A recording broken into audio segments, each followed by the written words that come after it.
Sarah here. With the upcoming election, some of you might be looking for books to help explain elections to kids.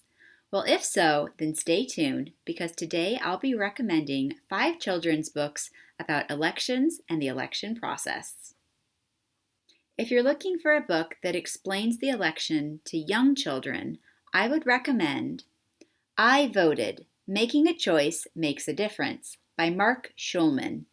This book does a really good job of explaining what voting is in very kid-friendly terms. The next book I'd like to recommend is If I Ran for President by Catherine Steer. This book does a really nice job of explaining all the events involved in running for president, such as campaigning, primaries and caucuses, and of course, Election Day.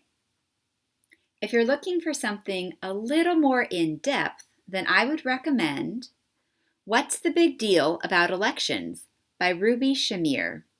This book goes into lots of details about things like the history of elections, voting rights, and the voting process. It's structured as a series of questions and answers, and some of these questions include things like who votes, how do you get elected, and what do elected officials do in the government? If your child is a fan of the Who Was series, then you might enjoy What is a Presidential Election by Douglas Yaka. This book explains the election process through the current election and features lots of interactive activities that kids can do throughout this election season. And finally, if you're in the mood for a silly story that helps explain the election process, I would recommend Bad Kitty for President by Nick Bruel. This chapter book is a silly parody of an election. In this case, Bad Kitty is running for president of the neighborhood cat club.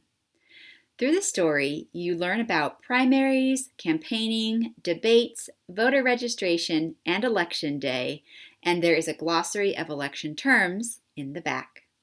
And those have been 5 children's books to help you explain elections and the election process to kids. Hope you enjoy. Bye!